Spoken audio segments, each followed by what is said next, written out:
जय हिंद दोस्तों, कैसे हो आप सभी। उम्मीद करता हूं दोस्तों आप सभी बहुत ही बढ़िया होंगे। दोस्तों आज की वीडियो हम बात करने वाले हैं ऐसे आपको दोस्तों ग्रैंड लीग की 5 टिप्स बताने वाला हूं, जिन्हें अगर आप आज तक फॉलो नहीं करते थे तो आज से फॉलो कर देख लीजिएगा। आपकी बहुत ही बेस्ट रैंक्स आने वाली हैं ग्रैंड लीग और मेगा ग्रैंड लीग में। देखिएगा दोस्तों, आगे बढ़ूँ उससे पहले बोल रहा हूँ, अगर आप टेलीग्राम पर नहीं जुड़े हो तो यहाँ से जुड़ जाना दोस्तों, क्योंकि फैंटेसी क्रिकेट में आपको 100 से ज़्यादा चैनल्स देखने को मिल जाएंगे। सब आपको प्लस के स्टेट दिखाकर कंफ्यूज कर देंगे, इसे भी रख सकते हो उसे भी रख सकते हो। आपका भाई आपको बिल्कुल भी कंफ्यूज नहीं करेगा, इसलिए यहाँ से टेलीग्राम पर जुड़ जाइएगा, मैं लिंक आपको दे दूंगा। चलिएगा दोस्तों स्टार्ट करता हूँ। तो यहाँ पर आप दोस्तों देख पा रहोगे प्लेसफॉर्म दोस्तों बहुत इंपॉर्टेंट होता है किसी भी प्लेयर के लिए, चाहे वो आपका बैट्समैन हो, चाहे वो आपका ऑलराउंडर हो, चाहे वो आपका बॉलर हो। अगर प्लेयर का फॉर्म चल रहा है तो ज़्यादातर मैचेस में वही प्लेयर आपको परफॉर्मेंस करके देगा, और प्लेयर का फॉर्म अगर नहीं चल रहा है तो ज़्यादातर मैचेस में वही प्लेयर फ्लॉप हो जाएगा। ठीक है, अगर मैं यहाँ पर एग्जांपल की बात करूँ दोस्तों, तो याद रखना दोस्तों, सबसे पहले ये बता देता हूँ, आप किसी भी प्लेयर का फॉर्म देख रहे हो तो लास्ट 5 मैच उसके देख लीजिएगा, आपको पता चल जाएगा प्लेयर फॉर्म में है या नहीं है। ठीक है, अब देखिए दोस्तों एग्जाम्पल बता देता हूँ।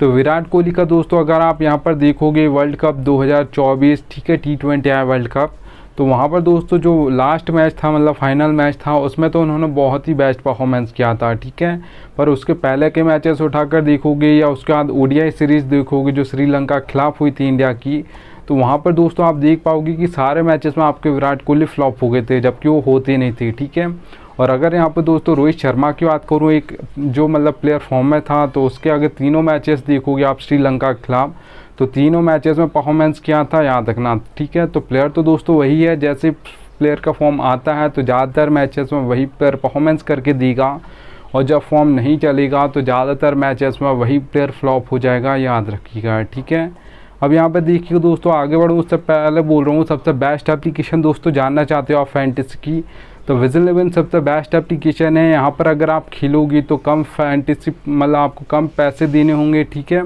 और यहाँ पर ना ही आपसे ये एप्लीकेशन जीएसटी लेगी, ना ही आपसे टैक्स लेगी। ठीक है, ये खुद से एप्लीकेशन देगी आपकी ओर से, पर खुद से देगी तो ना ही आपको टैक्स देना है, ना ही आपको 28% जीएसटी देना है, कम एंट्री फीस देनी है। तो इसलिए एप्लीकेशन का लिंक दे दूँगा, डाउनलोड कर लीजिएगा। और यहाँ पर डेली आपको गिवेज देखने को मिलेंगे जो किसी भी एप्लीकेशन पर नहीं देखने को मिलेंगे, याद रखना दोस्तों।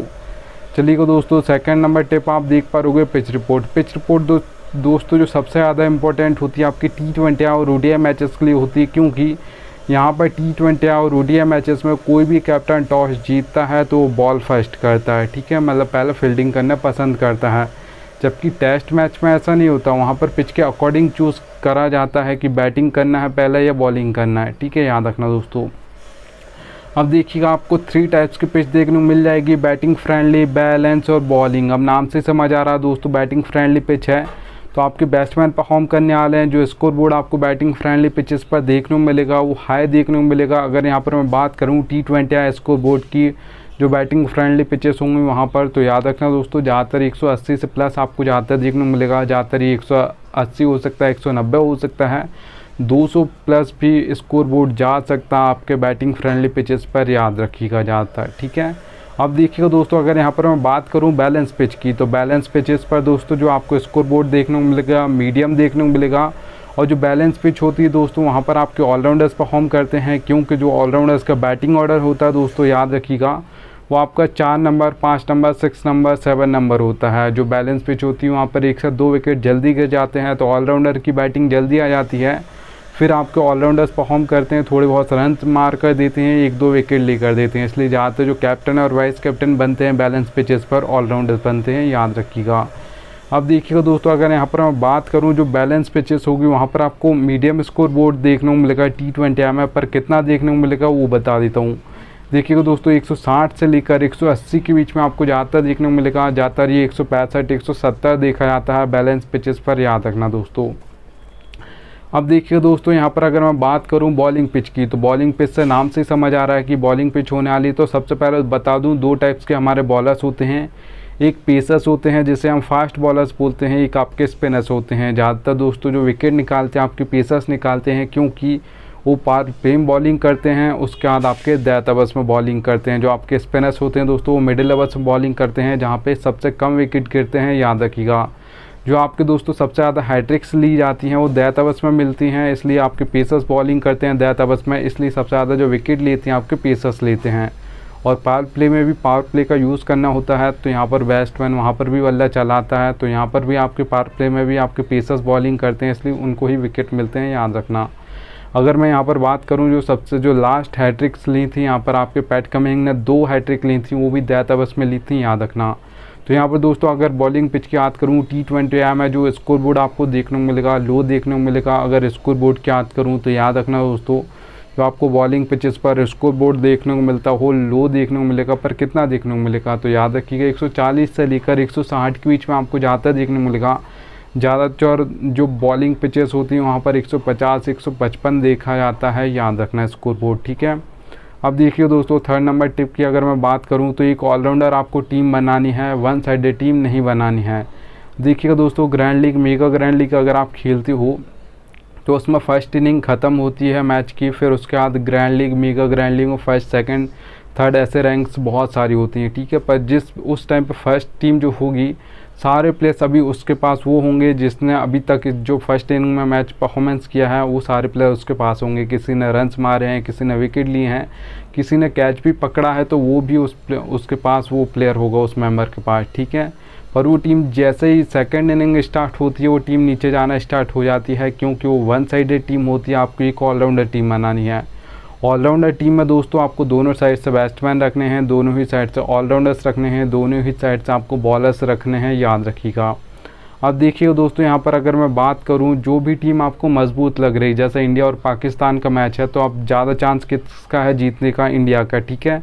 पाकिस्तान का थोड़ा कम चांस है। तो यहाँ पर आपको याद रखना दोस्तों, जो भी टीम मजबूत हो, जो टीम ज़्यादा चांस हो जीतने का, उसके आपको 6 से 7 प्लेयर अपनी टीम में रखने हैं। जो टीम हारने वाली है, जो कमज़ोर टीम है, उसके भी सारे प्लेयर फ्लॉप नहीं होंगे, प्लेयर फ्लॉप, पर 2-4 प्लेयर तो उसकी भी परफॉर्मेंस करेंगे। इसलिए वहाँ से आपको जो भी टीम लॉस करने वाली, मतलब हारने वाली टीम हो, वहाँ से आपको 4 से 5 प्लेयर अपनी टीम में रखने हैं, याद रखना है। ऐसा आपको कॉम्बिनेशन बनाना है, याद रखिएगा दोस्तों। चलिएगा फिर यहाँ पर 4th नंबर की बात करूँ तो कैप्टन और वाइस कैप्टन सिलेक्शन दोस्तों सबसे ज़्यादा इंपॉर्टेंट होता है। अगर आप grand league, mega grand league खेलते हो, आपका 1, 2, 3 प्लेयर फ्लॉप हो जाते हैं, मतलब कम फैंटेसी पॉइंट देकर गए हैं, आपको लग रहा है कि अब मेरी grand league, mega grand league में फर्स्ट रैंक नहीं आएगी क्योंकि ये ड्रीम टीम में नहीं आएंगे, तो भी याद रखना दोस्तों, मैच थोड़ा इधर उधर होगा तो भी आपकी grand league, mega grand league में फर्स्ट रैंक आ जाएगी। पर अगर आपके कैप्टन और वाइस कैप्टन फ्लॉप हो जाते हैं, या जिसे वाइस कैप्टन करना था उसे कैप्टन कर दिया है, और जिसे कैप्टन करना था उसे वाइस कैप्टन कर दिया है, तो भी याद रखना दोस्तों, आपकी ग्रैंड लीग और मेगा ग्रैंड लीग क्या टॉप 10 में भी आप कभी रैंक में नहीं आओगे, याद रखना, ठीक है। तो यहाँ पर दोस्तों याद रखना, मैं आपको यही बता देता हूँ कैप्टन और वाइस कैप्टन आप कैसे सिलेक्ट कर पाओगे। तो 5th नंबर पॉइंट है। तो यहाँ पर दोस्तों आप देख पा रहोगे, कैप्टन और वाइस कैप्टन सेलेक्ट करने के लिए हमको 22+ देखने को मिलता है। मैं इम्पैक्ट प्लेयर की याद नहीं कर रहा हूँ, IPL की, याद रखना, ठीक है। तो एक टीम से 11, दूसरी टीम से 11, अब उसमें से कैप्टन और वाइस कैप्टन सेलेक्ट करना होता है कि किसे बनाए किसे ना बनाए, बैट्समैन को बनाए, ऑलराउंडर को बनाए, बॉलर को बनाए, किसे बनाए, ठीक है। समझ नहीं आता है तो याद रखना दोस्तों, दोनों ही टीम से आपको यहाँ पर 6 प्लेयर ऐसे निकाल लेने हैं जो आपको लग रहा है कि मतलब आज के मैच में इनमें से ही कोई कैप्टन और वाइस कैप्टन बनेगा। जो दोस्तों 22 प्लेयर्स होते हैं, मतलब दोनों टीम के, 11 एक टीम के, 11 दूसरी टीम के, उसमें से ज़्यादातर याद रखना 7 से 8 ही प्लेयर ऐसे होते हैं जो कैप्टन और वाइस कैप्टन बनने के दावेदार होते हैं एक मैच में। अब ऐसे नहीं कि आपको 6 प्लेयर जो निकालने हैं कुछ भी निकाल लोगे, ऐसा नहीं निकालना। मैं आपको क्राइटेरिया बता देता हूँ, उस हिसाब से निकालना। सबसे पहले प्लेयर का फॉर्म देख लेना, ठीक है।